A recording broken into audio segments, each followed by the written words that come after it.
डालडा आणि तूप आहे गाईचं, दोन्ही तुम्ही समोर ठेवले, मूल्य कोणाचं जास्त आहे? गाईच्या तुपाचं. डाळ्याचं मूल्य काय कमी आहे, 100 काय असं मला माहिती नाही, 100 रुपयाच्या आसपास किंमत असेल त्याची किलोला. आणि तुपाची किंमत हलक्यातलं हलकं 500 रुपयापासून 700 रुपयापासून 1000 2000 3000 बरोबर आहे ना? काय तसं असं काय त्याच्यामध्ये काहीच नाही सर. समोर ठेवा दोन्ही पण आणि 1 वर्षांनी पहा तुमचं उत्तर तुम्हाला मिळेल. ज्या जास्त दिवस टिकतं ते काय सोनं आहे, आणि जे लगेच गंजतं जे टिकतच नाही एक ठिकाणी, त्याची जागा बदलायला लागते, त्याची काळजी घ्यावी लागते, ते लोखंड आहे. तुम्ही तुमचं आयुष्य काय आहे बघा, तुम्ही शरीराच्या स्तरावर, मनाच्या स्तरावर, भावनेच्या स्तरावर, ऊर्जेच्या स्तरावर, कुठल्या स्तरावर तुम्ही दुसऱ्याशी जोडलेले, ज्याच्याशी तुम्ही जोडलेले आहात त्याचा तुमच्यावर प्रभाव पडणार आहे किंवा तुमचा त्याच्यावर पडणार आहे. ज्याच्याकडे जास्त पॉवरफुल शक्ती आहे, समोरचा माणूस निगेटिव्ह आहे व तो तुमच्यापेक्षा जास्त पॉवरफुल आहे, त्याची निगेटिव्हिटी तुमच्यात येणार. आणि हे सायन्सने देखील आता मान्य केलं. तुम्हाला एखाद्याच्या अंगावरती शेण थुकायचे, काय करावं लागलं? थुंकायचे. काय करावं लागलं? माणसं तेच करतात. दुसऱ्यांना शिवे देताना आधी शिवे स्वतःच तोंडाने बोलतात, पहिले तोंड कोणाचं खराब करतात? स्वतःच. दुसऱ्याचं असं म्हणतात, आपली साधी माणसं गावाकडची ती म्हणतात, दुसऱ्याचं चिंतन करून आपलं कर्म वाढू नये. किती सोपं शब्द आहे बघा. दुसऱ्याचं नाव घेऊन आपलं कर्म वाढतं, म्हणजे काय कर्ज वाढतं आपल्यावरती आणि त्याचं पुण्य वाढतं. जसं एखाद्या बसमध्ये प्रवास करताना तुम्हाला एखादा शेजारी भेटतो आणि तुम्ही तेवढा प्रवास करत असताना गप्पा मारता, अगदी एखाद्या बस स्टॉपवर उतरून दोघं सोबत चहा पिता, अगदी असं वाटतं की आपण जन्मांतरीपासून बरोबर आहोत, आणि उतरताना 2 वेगळ्या दिशेला निघून जातात. अगदी असाच आपला जन्म आहे. अमुक सिनेमा आला आणि त्याच्यामध्ये असाच हे आहे, प्रसंग आहे, आणि म्हणून तो प्रसंगावरून वाद निर्माण झाला. या संघटनेने असं उठाव केला, त्या संघटनेने विरोध केला, हे थिएटर फोडलं. हे कशा करता केलं जातं? त्याची काय व्हावी? पब्लिसिटी व्हावी. हा पब्लिसिटी स्टंट आहे. मग तो पॉझिटिव्ह आहे का निगेटिव्ह आहे त्यांनी काही फरक पडत नाही. तसं आपण जेव्हा एखाद्याविषयी चांगली किंवा वाईट चर्चा करतो तेव्हा आपली जीवन ऊर्जा तिकडे वाहते. म्हणून सद्गुरू काय म्हणता, आपण आपली जीवन ऊर्जा जेव्हा दुसऱ्याकडे वाहवतो तेव्हा आपल्या कर्मावर नियंत्रण राहत. आपण जेव्हा दुसऱ्याला सावरायला जातो ना बघा, निसरडी रस्ता आहे, पुराचं पाणी आहे आणि त्याच्यावरून तुम्ही चाललेले आहात, तुमचाच चूक तुम्हाला सांभाळता येत नाही, तुम्ही दुसऱ्याचा पण हात धरून राहिले. असे कितीतरी वाहून गेलेले आपण आजपर्यंत पाहिले की नाही? पाहिले असतील ना तुम्ही. स्वतःचा तोल सांभाळता आला आणि दुसऱ्याचा जीव वाचवायला गेला. दिसताना आपण ते पूर्ण कर्म दिसतं, परंतु तो कशामुळे गेला? दुसऱ्याच्या कर्मामुळे गेला. कदाचित तो सावधपणे कडेपर्यंत आला असतं. तुम्ही म्हणाला चांगलं कर्म करताना गेला, एक लक्षात घ्या, त्याची तर कुटुंब उघड्यावर पडलं, याचं पण पडलं ना. त्या कुटुंबाचा काय दोष आहे याच्या परोपकारामध्ये? म्हणजे आपण एक लक्षात ठेवलं पाहिजे, दुसऱ्याच्या कर्मावर मी तर असेल, दुसऱ्याच्या कुठल्याच कृतीवर याच्यावर आपण चिंतनच करू नये. दुसरे करत असेल तर करू द्या. म्हणून तर म्हणतात निंदकाचे घर असावे शेजारी. ते तुमचं चिंतन करताय म्हणजे तुमचं पुण्य वाढवत आहे, तुमची शक्ती वाढवत आहे, शरीराचा, ऊर्जेचा, पैशाचा. आणि म्हणूनच आपण एक लक्षात ठेवायचं, आपण करायचीच उद्योग तो कोणाची करायची? स्वतःची करायची. आम्ही तर नेहमी म्हणत असतो, तुम्ही 2 जण आहात ना, तुम्ही एकमेकाबद्दल काही पण बोला, तिसऱ्याबद्दल बोलू नका. जर तिसरा आहे ना तो त्याला बोलवा समोर आणि मग बोला. या जीवनामध्ये 90% प्रॉब्लेम सॉल्व्ह होणारच नाही, बरोबर आहे. पण सद्गुरू याच्या पुढे पण लावून म्हणतात, तो दुसरा आहे ना त्याच्याबद्दल बी बोलू नको. कशाला बोल? काय फायदा आहे? आपले भांडण निम्मे कशामुळे? तू असा तू अशी, असा मी याच्याबद्दल नाहीये, तू असा आणि तू तशी. हे जीवनामध्ये सगळे संघर्ष जो आहे ना आपला, आज जे आपण जे कमजोर झालेलो आहोत, आपली अवस्था जी दरिद्री आहे, गरीब आहे, कमजोर आहे, त्याचं मुख्य कारण हे आहे की आपण आपली जी ऊर्जा आहे ती सतत पुढे वाहते. आपण आरशात बघतो तेही कोणाच्या तरी नजरेतून बघतो, त्या किंवा ती यांना मी चांगलं दिसेल, कसं दिसेल, हे मला काय म्हणते, बरोबर आहे ना? कसं नाही खरं सांगा मला. समजा पाहुण्यांमध्ये चाललो आपण, तर पाहुण्यांना मी कसा दिसलो पाहिजे तसेच कपडे घालतो, तसंच हेअरस्टाईल करतो, तसंच राहतो. घरी असल्यावर कसा राहतो? गवाळ्यासारखा. तुम्ही तुमच्यासाठी काही होत नाही, मी माझ्यासाठी चांगला राहतो, मग घरी का नाही राहत? घरी तो लोकांसाठी असतो आणि बाहेर गेला स्वतःसाठी असतो. हे काय विरोधाभास आहे? ऊर्जा आणि जे ध्यान आहे त्याची प्रचंड शक्ती आहे, ही शक्ती तुम्ही वाया घालू नये एवढं सद्गुरूंना आज सांगायचं आहे. आणि म्हणून आपण जर असं नाही केलं तर आपल्या कर्मावरचं आपलं नियंत्रण सुटेल, आणि आपल्या कर्मावरचं आपलं नियंत्रण जर सुटलं तर आपलं जीवन जे आहे हे ब्रेक नसलेल्या आणि स्टेरिंग नसलेल्या गाडीसारखं कुठे पण घरंगळत जाईल. आणि तसंच आज आमच्या बाबतीमध्ये होतंय. आम्ही जे ठरवलंय त्याप्रमाणे आयुष्य घडतच नाहीये, काहीतरी वेगळंच होत आहे. बरेच लोक म्हणतात, सर माझं स्वतःवर नियंत्रणच नाही, माझ्या शरीरावर नाही, माझ्या विचारांवर नाही, तर मी काय केलं पाहिजे? काही नाही. तू काय केलं पाहिजे? तुझी जी ऊर्जा बाहेर वाहते कमीत कमी ती लिकेज तरी बंद कर. तेवढं जरी केलं तरी तुझी शक्ती काय होईल? स्ट्रॉंग. नंतर साधना कर, तुझी शक्ती तू अजून वाढवू शकतो. तो मार्ग तुझ्यासाठी खुलाचा. अगदीच नाही कमवलं तरी बापजातीची कमाई आहेच ना, कमीत कमी ती तरी उधळू नका लक्षामध्ये. आणि तुम्ही जर कमाई करणार असाल, अर्थात तुम्ही जर साधना करणार असाल, तुम्ही प्राणायाम करणारे, तुम्ही योग करणार आहात, तुम्ही कर्मयोगाप्रमाणे जगता आहात, तुम्ही निस्वार्थ तुम्ही कर्म करता आहात, तर अशा परिस्थितीमध्ये तुमचं ऊर्जा काय होत जाते?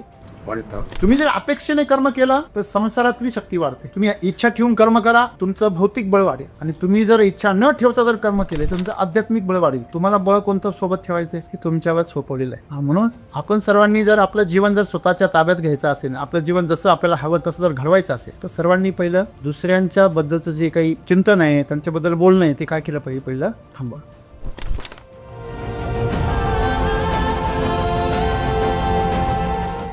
की कर्म जे आहे आपलं ते कोणत्या स्तरावर घडतंय. मग ज्यावेळेस ते शरीराच्या स्तरावर घडतं तेव्हा तुमचं जे जीवन आहे तामसिक असतं, एखाद्या पशुप्रमाणे असतं. मग खाण्यापिण्याच्या बाबतीमध्ये तुम्हाला पर अजिबात दम नाही निघत. ज्या शरीराच्या गरजा आहेत त्या तुमच्यासाठी सर्वतोपरी असतात, त्यांच्यावर तुमचं नियंत्रण नसतं, स्वतःच्या शरीरावरच नसतं. तहानीवर नियंत्रण नाही, भुकेवर नियंत्रण नाही, आरोग्यावर नियंत्रण नाही, साध्या साध्या ज्या क्रिया आहेत त्या क्रियांवर नियंत्रण नाही. म्हणजे काय, तुम्हाला तुमचं शरीर नीट सांभाळता येत नाही. बरोबर आहे. तुम्ही तुमच्या शरीराचे अतिशय गचाळ असे मॅनेजर आहात. कमीत कमी आपण आपल्या जीवनामध्ये असे कर्म केले पाहिजे ज्या कर्मांनी आपलं शरीर काय होईल, निरोगी होईल. ते कसं होईल, आनंदी राहील की सुखी राहील. बरोबर आहे ना. मग आम्हाला या शरीराच्या स्तरावर मनाच्या स्तरावर आलो. मग मनाच्या स्तरावरची माणसं तुम्हाला कशी दिसतील, ते आपल्या विचारांच्या प्रभावाने जगत असतात. बरोबर आहे. ते भावनांच्या स्तरावर ते मजबूत असतात. काल मी एक मुलाला भेटलो, त्या मुलाचं खेळामध्ये फार मोठं प्रावीण्य होतं, नोकरी पण करत होता, 29 वर्षाचा तरुण होता. आणि त्याचं ते खेळात संघटन कौशल्य, त्याचं ते नेतृत्व गुण, त्याच्यामधले त्याने अनेक ट्रॉफी जिंकलेल्या. ज्यावेळेस मी पाहिलं तर मी जरा प्रभावित झालो त्याच्याकडून. मी त्याला विचारलं, म्हटलं तू काही नोकरी वगैरेच करतोस का. त्याने सांगितलं मला मी फायनान्समध्ये काम करतो. म्हटलं किती वर्षापासून करतो. म्हणजे 5 वर्षापासून करतो. म्हटलं 5 वर्षामध्ये किती बँका किंवा बदलल्या तुझी संस्था. तुम्ही सर एकच संस्थेत आहे. मग त्याला पुढचा प्रश्न विचारला, तू ह्या 5 वर्षामध्ये तुझ्याबरोबरचे किती मुलं सोडून जाताना पाहिले. म्हणे सर 99% पोरं सोडून गेले. मला हसायला आलं. मला सांगा, डालडा आणि तूप आहे गाईचं, दोन्ही तुम्ही समोर ठेवले, मूल्य कोणाचं जास्त आहे, गाईच्या तुपाचं. डाळल्याचं मूल्य काय, कमी आहे. 100 काय असं मला माहिती नाही, 100 रुपयाच्या आसपास किंमत असेल त्याची किलोला. आणि तुपाची किंमत हलक्यातलं हलकं 500 रुपयापासून 700 रुपयापासून 1000, 2000, 3000 पर्यंत. बरोबर आहे ना. काय तसं असं काय त्याच्यामध्ये, काहीच नाही सर. समोर ठेवा दोन्ही पण आणि 1 वर्षांनी पहा, तुमचं उत्तर तुम्हाला मिळेल. ज्या जास्त दिवस टिकतं ते काय, सोनं आहे.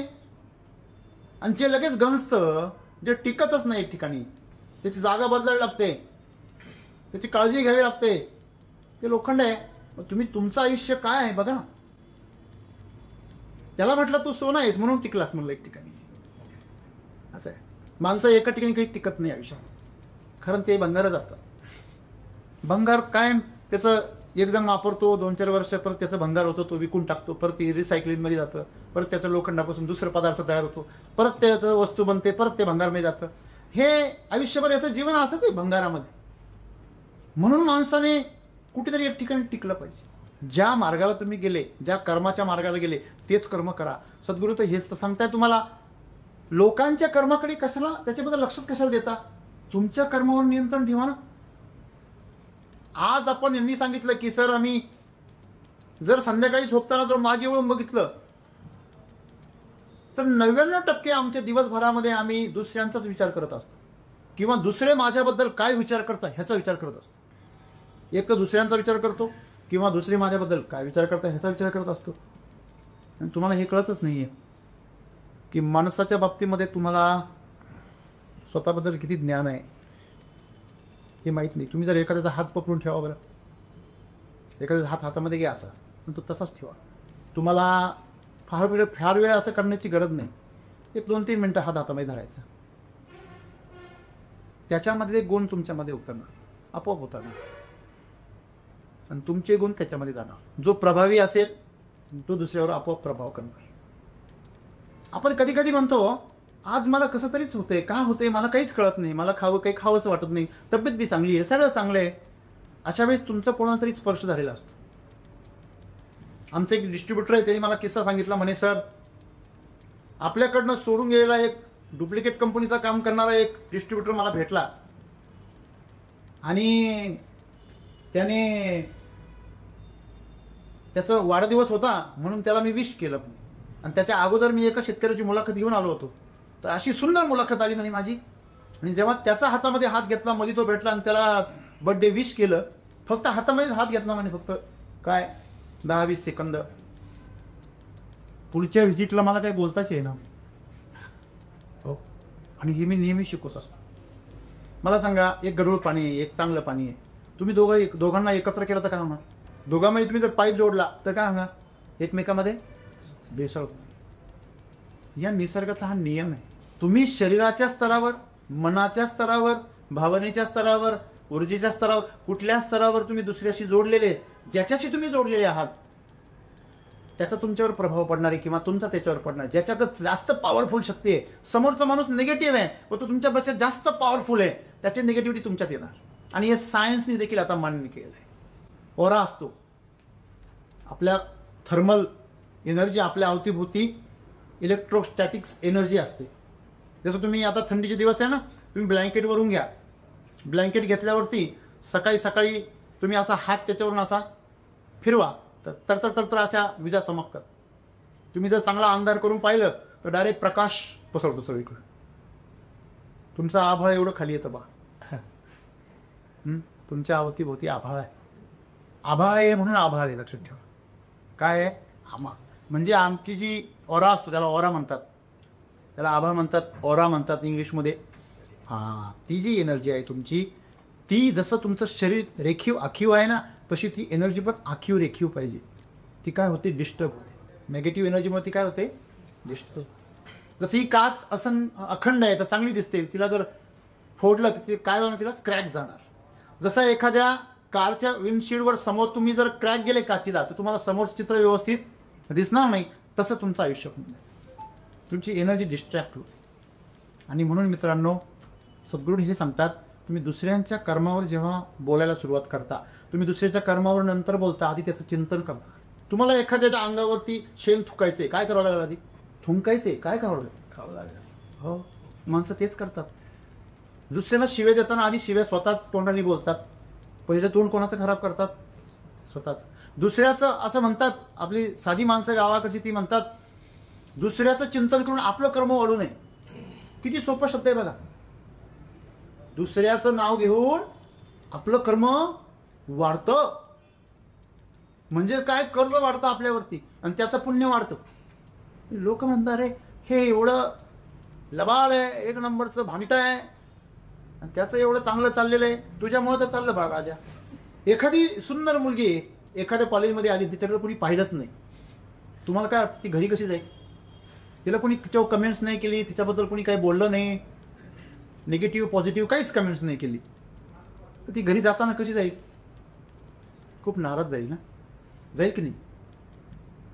एखादा हुशार मुलगा आहे, प्रचंड हुशार आहे, वर्गामध्ये प्रत्येक प्रश्नाचं उत्तर देतो, अगदी सगळं चांगलं आहे, पण त्याला कोणीच विचारित नाही. म्हणजे आज जे काही घडतंय, असं आज आपल्या आजूबाजूला जे काही घडतंय ते दुसऱ्याचे उद्योग केल्यामुळेच घडतंय, हे लक्षात ठेवा. आणि मग सद्गुरू असं म्हणता की आपलं जीवन हे स्वयंभू आहे, स्वतंत्र आहे. तुमचं जीवन स्वतंत्र आहे. जरी तुमच्या आईवडिलांपासून तुम्ही जन्माला आला असाल ना, तरी त्यांचा तुमचा काही संबंध नाही. जरी तुमची मुलं, आपली मुलं तुमच्याद्वारून, तुमच्या माध्यमातून जन्माला आले असतील, तरी त्यांचा तुमचा कर्म संबंध नाही, लक्षात घ्या.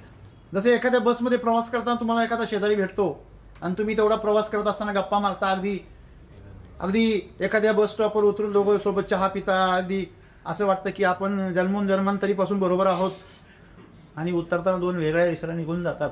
अगदी असाच आपला जन्म आहे. मग आपल्या हातात काय आहे?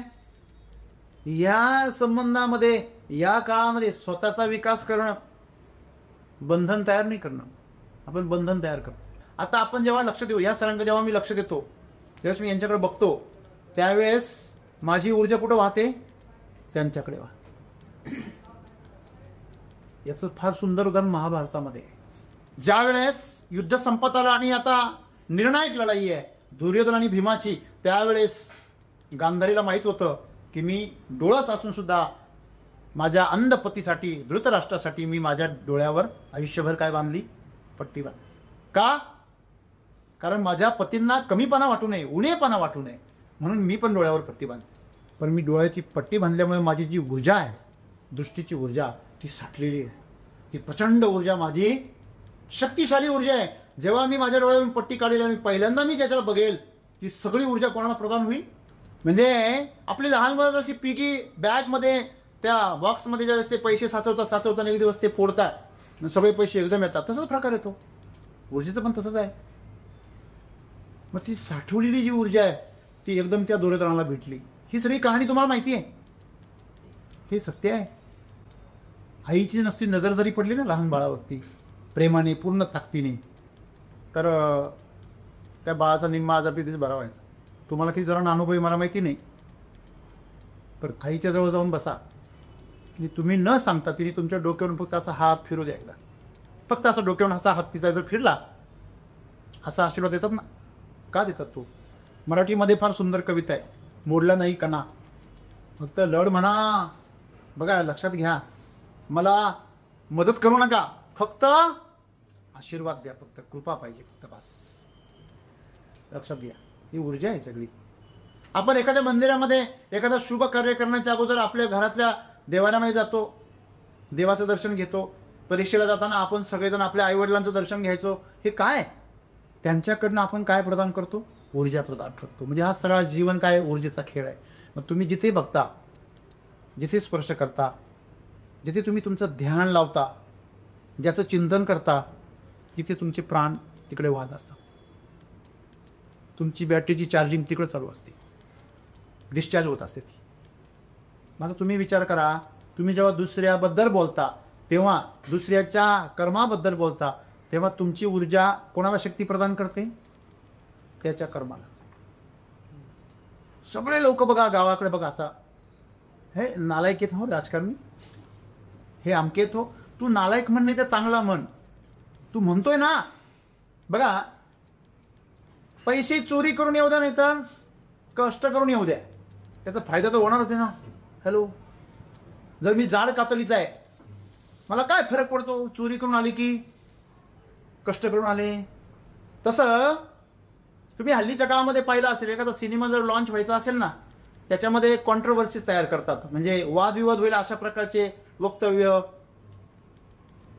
अमुक अमुक सिनेमा आला आणि त्याच्यामध्ये असाच हे आहे, प्रसंग आहे, आणि म्हणून तो प्रसंगावरून वाद निर्माण झाला, या संघटनेने असं उठाव केला, त्या संघटनेने विरोध केला, हे थिएटर फोडलं. हे कशाकरता केलं जातं? त्याची काय व्हावी? पब्लिसिटी व्हावी. हा पब्लिसिटी स्टंट आहे. मग तो पॉझिटिव्ह आहे का निगेटिव्ह आहे, त्यांनी काही फरक पडत नाही. तसं आपण जेव्हा एखाद्याविषयी चांगली किंवा वाईट चर्चा करतो, तेव्हा आपली जीवन ऊर्जा तिकडं वाहते. म्हणून सद्गुरू काय म्हणता, आपण आपली जीवन ऊर्जा जेव्हा दुसऱ्याकडे वाहवतो, तेव्हा आपल्या कर्मावर नियंत्रण राहत नाही. आपण जेव्हा दुसऱ्याला सावरायला जातो ना, बघा निसरडी रस्ता आहे, पुराचं पाणी आहे आणि त्याच्यावरून तुम्ही चाललेले आहात, तुमचाच चूक तुम्हाला सांभाळता येत नाही, तुम्ही दुसऱ्याचा पण हात धरून राहिले. असे कितीतरी वाहून गेलेले आपण आजपर्यंत पाहिले की नाही? पाहिले असतील ना तुम्ही. स्वतःचा तोल सांभाळता आला आणि दुसऱ्याचा जीव वाचवायला गेला. दिसताना आपण ते पुण्यकर्म दिसतं, परंतु तो कशामुळे गेला? दुसऱ्याच्या कर्मामुळे गेला. कदाचित तो सावधपणे इकडेपर्यंत आला असता. तुम्ही म्हणाला चांगलं कर्म करताना गेला, एक लक्षात घ्या, त्याची तर कुटुंब उघड्यावर पडलं, याचं पण पडलं ना. त्या कुटुंबाचा काय दोष आहे याच्या परोपकारामध्ये? म्हणजे आपण एक लक्षात ठेवलं पाहिजे, दुसऱ्याच्या कर्मावर मी तर असं नाही, दुसऱ्याच्या कुठल्याच कृतीवर आणि याच्यावर आपण चिंतनच करू नये. दुसरे करत असेल तर करू द्या, म्हणून तर म्हणतात निंदकाचे घर असावे शेजारी. ते तुमचं चिंतन करताय म्हणजे तुमचं पुण्य वाढवत आहे, तुमची शक्ती वाढवत आहे. आता बघा, आज ॲडव्हर्टायझिंगच्या दुनियेमध्ये सगळ्यात जास्त जे पॅकेज आहे किंवा बोली आहे, ॲडव्हर्टायझिंगला जो पैसा मिळतो तो कोणाला मिळतो? तो सगळ्यात जास्त फेमस आहे. मग तो क्रिकेटर असेल, हिरो असेल, बरोबर आहे की नाही? त्या क्रिकेटरला मी हिरोला मोठं कोणी केलं? कुणी केलं हो? तू स्वतः झाला की अजून कुणी केलं? पब्लिकने केलं. एकदम बरोबर. कसं केलं? पब्लिक थिएटरमध्ये 3-3 तास जाऊन बसते, वरून आपले पैसे पण देते. पब्लिक स्टेडियमवर दिवस दिवस बसते आणि आपण आपले पैसे पण देते. पब्लिक टी व्ही पुढं, मोबाईल पुढं, हॉटस्टार पुढे, जिओ स्टार पुढे दिवसभर बसते आणि आपला वेळ बी देते आणि रिचार्ज पण मारते.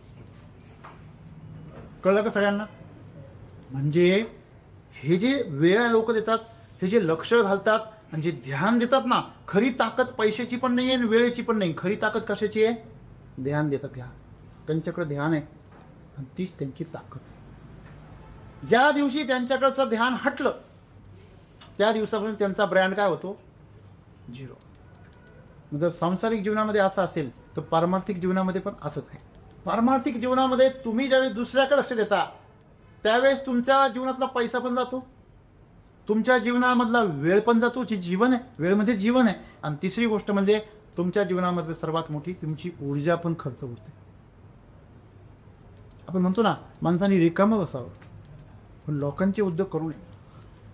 हो, रिकामं बसला तर कमीत कमी तुमचा बँक बॅलन्स आहे तसा आहे, शरीराचा, ऊर्जेचा, पैशाचा. आणि म्हणूनच आपण एक लक्षात ठेवायचं, आपण करायचेच उद्योग तो कोणाचे करायचे? स्वतःचे करायचे. आम्ही तर नेहमी म्हणत असतो, तुम्ही दोघं जण आहात ना, तुम्ही एकमेकाबद्दल काही पण बोला, तिसऱ्याबद्दल बोलू नका. जर तिसरा आहे ना, तो त्याला बोलवा समोर आणि मग बोला. या जीवनामध्ये 90% प्रॉब्लेम सॉल्व होणारच नाही प्रॉब्लेम. बरोबर आहे. पण सद्गुरू याच्या पुढे पण जाऊन म्हणतात, तो दुसरा आहे ना त्याच्याबद्दल बी बोलू नको. कशाला बोल? काय फायदा आहे? आपले भांडण निम्मे कशामुळे? तू असा आणि तू अशी. हे असा मी याच्याबद्दल नाही आहे. तू असा आणि तू तशी. हे जीवनामध्ये सगळे संघर्ष जो आहे ना आपला, आज जे आपण जे कमजोर झालेलो आहोत, आपली अवस्था जी दरिद्री आहे, गरीब आहे, कमजोर आहे, त्याचं मुख्य कारण हे आहे की आपण जे आपली जी ऊर्जा आहे ती सतत पुढे वाहते बाहेर. आपले डोळे सतत काहीतरी बाहेर शोधताय, काहीतरी शोधताय ना. आपलं मन सतत बाहेर काहीतरी शोधतंय, बाहेरून प्रेम शोधतंय. हे इंद्रिय बाहेर काहीतरी भोग शोधताय, काहीतरी भोगायला भेटलं पाहिजे. हे मन काय बाहेर काहीतरी सुख शोधतंय. आणि मग ज्यावेळेस तुम्ही हे बाहेर शोधता त्यावेळेस तुम्ही सर्वात मोठी चूक काय करता? तुम्ही स्वतःला विसरता. हे कोणासाठी चाललंय? कोणासाठी चाललंय? मग ते रस्त्याला जे हायवेने कुत्रे पळतात ना गाडीच्या मागे, तुम्ही पाहिल्यास असे जोरात पळतात ते. हां, मोटरसायकलवाला जर हुशार असला ना, तो गाडीचं स्पीड कमी करतो, ते लगेच शांत होतं. त्यांनी जर गाडी रेस केली तर हे आणखीन रेस करतं. आणि मग दुसऱ्या शेतात पुढच्या गल्लीत त्या कुत्र्याला जाऊन सांगतं, बाय हुसकून दिली की नाही गाडी, अशी पिदडली धरून. असे शब्दही भारी आपल्याकडे. पळवून लावली तर खरं सांगा, त्यांनी पळवून लावली का? ती जाणारच होती. हा उगा अद्भुत राहिला ना. तसंच आहे आपलं. आपण दुसऱ्यांबद्दल चिंतन करून, विचार करून आपली ऊर्जा खर्च करतो. तुम्ही एवढी एक गोष्ट केली तर तुमच्या डोक्याला काहीच काम नाही राहणार आणि मग ते डोकं योग्य काम करेल. बरोबर आहे ना. आणि म्हणून सद्गुरूंना हे सांगायचं आहे की तुमच्या कर्मावर तुम्हाला नियंत्रण मिळवायचं असेल तर त्यासाठी काय पाहिजे? शक्तीची संपादन करायला पाहिजे. आणि शक्तीची संपादना करण्यासाठी सर्वात पहिले लिकेज थांबवा. पहिलं तुम्हाला जर पाईपलाईनला प्रेशर द्यायचं आहे तर ज्या ठिकाणी लिकेज आहे ते काय करावं लागेल पहिलं. कारण काय होईल, ते लिकेज प्रेशर जसं जसं वाढत जाईल तसं काय होईल, मोठं होत जाईल. आहे की नाही. आपण वेळेवर एक धागाजाने एक टाका नाही टाकला तर 99 टाके टाकावे लागतात. बरोबर आहे की नाही. आणि म्हणून सद्गुरू आम्हाला हे सांगता की तुम्ही तुमच्या ह्याच्या लिकेजच्या जे जागा आहे त्या बंद करा. मग त्या जागा कोणी? इंद्रिय. आमची सगळी इंद्रिय. सर्व वास आवांकडून तरी लगेच घर आठवतं, पदार्थ आठवतो, कुठं कुठं खाला होता ते आठवतं. हे सोपं नाही. एखाद्याला जर आपण सहज हात लावला आणि एखाद्या हातामध्ये हात घेतला, शेकहँड केलं आणि त्याचा हात जर गरम लागला एवढ्या थंडीमध्ये तर आपल्याला जाणीव होते, अरे आपल्याला थंडी वाजते बरं. आणि एखाद्याचा हात जर थंड लागला तर आपण म्हणतो रे मला ताप आलाय का? कशाला? तुला ताप आल्यावर तुला कळेल ना. तुला दुसऱ्याचा हात हातामध्ये घालून किंवा त्याला स्पर्श करूनच का तुला कळणार आहे? काही लोक म्हणतात बघ बरं मला ताप आलाय का. मित्रांनो, आपल्याला हेच कळणं गरजेचं आहे की हे जे शरीर बनवलं ईश्वराने हे स्वयंपूर्ण बनवलेलं आहे. याच्यामध्ये काहीच कमी नाही आहे. कमी एकाच गोष्टीची, याच्यावर लक्ष नाही, याच्यावर लक्षच नाही आहे. आपण आरशात बघतो तेही कोणाच्या तरी नजरेतून बघतो. त्या किंवा ती यांना मी चांगलं दिसेल, कसं दिसेल, हे मला काय म्हणतील, बरोबर आहे ना? का असं नाही? खरं सांगा मला. समजा पाहुण्यांमध्ये चाललो आपण, तर पाहुण्यांना मी कसा दिसलो पाहिजे तसेच कपडे घालतो, तसंच हेअरस्टाईल करतो, तसंच राहतो. घरी असल्यावर कसाही राहतो गवाळ्यासारखा. तुम्ही तुमच्यासाठी काही म्हणत नाही, मी माझ्यासाठी चांगला राहतो, मग घरी का नाही राहत? घरी तो लोकांसाठी असतो आणि बाहेर गेलो स्वतःसाठी असतो. हे काय विरोधाभास आहे? तुम्ही बाहेर लोकांसाठी जाता की स्वतःसाठी जाता? लोकांसाठी.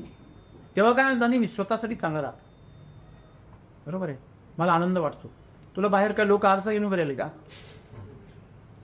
आरसा तर घरात आहे. म्हणजे आपण ही जीवनामध्ये स्वीकारतच नाही, सत्य स्वीकारत नाही. आपण नेहमी असत्याच्या याच्यामध्ये स्वतःला काय केलंय, गुरफटून ठेवलेलं आहे. आणि म्हणून सद्गुरूंना सांगावं लागलं की तुम्ही जीवनामध्ये दुसऱ्यांच्या बद्दल, दुसऱ्यांचं कर्म असेल, दुसऱ्यांचं जीवन असेल, जे काय आहे ते सर्व कर्मच आहे. मुळात तुम्ही दुसऱ्यांबरोबर चिंतन करता. आपल्या भगवद्गीतेमध्ये दुसऱ्या अध्यायामध्ये 62-63 नंबरचे 2 श्लोक आहे. त्या श्लोकामध्ये वर्णन असं आहे की इंद्रिय एखाद्या गोष्टीकडे बघतात आणि मग त्याचं चिंतन तुमचं मन करतं. चिंतनामध्ये तुम्हाला बघण्याची इच्छा होते आणि मग बुद्धी ते मिळवण्यासाठी विविध प्रकारच्या योजना आखते. आणि जेव्हा त्या योजनांमध्ये कोणीतरी अडथळा आणतं तेव्हा तुमचा क्रोध जागृत होतो. आणि क्रोध जागृत झाला का तुमच्या बुद्धीचा नाश होतो आणि तिथे पुरुष लयाला जातो, तो भ्रमित होतो. एकदा तुमची बुद्धी भ्रमित झाली का मग तुमच्या हातून काय घडतं, विनाश. कळलं का तुम्हाला? सुरुवात कुठून झाली? इंद्रियांपासून. आणि इंद्रियांचा संबंध नेहमी कुठे आहे? बाहेर. समजा तुमचे डोळे बंद आहे, ते डोळे तुमचं काय नुकसान करतील? तुम्ही नाक दाबलेलं आहे, तुम्हाला वास येईल का? तुम्ही कोणाला स्पर्शच करत नाही, तुम्हाला तुमची त्वचा तुम्हाला डिस्टर्ब करेल का? तुमची जीभ कशाचा स्वादच घेत नाहीये, ती स्वादाच्या पाठीमागे पळतच नाहीये, तर तुम्हाला वेगवेगळ्या व्यंजनांची इच्छा होईल का? आपल्याला लगेच म्हणते कालच्यासारखा स्वयंपाक नाही द्या, बरोबर? मग आता काय खात नाही काही तू? आजच्या दिवस उपवास धरतो का? बरोबर आहे ना? राईट. म्हणजे आपण ह्या इंद्रियांच्या पाठीमागे धावतो. इंद्रिय आपल्याला दिलेली आहे कशाकरता? या जीवनाचं पोषण करण्यासाठी, या शरीराचं पोषण करण्यासाठी. केवळच त्याचा वापर करा. त्याचा वापर नाही असं नाही आहे. मी नेहमी गमतीने सांगतो, प्रत्येक इन्स्पेक्टर जवळ एक पिस्तूल असतो. तो जर सारखाच असा घेऊन राहिला तर लोक त्याला पिस्तुल्या म्हणतील, काय की नाही?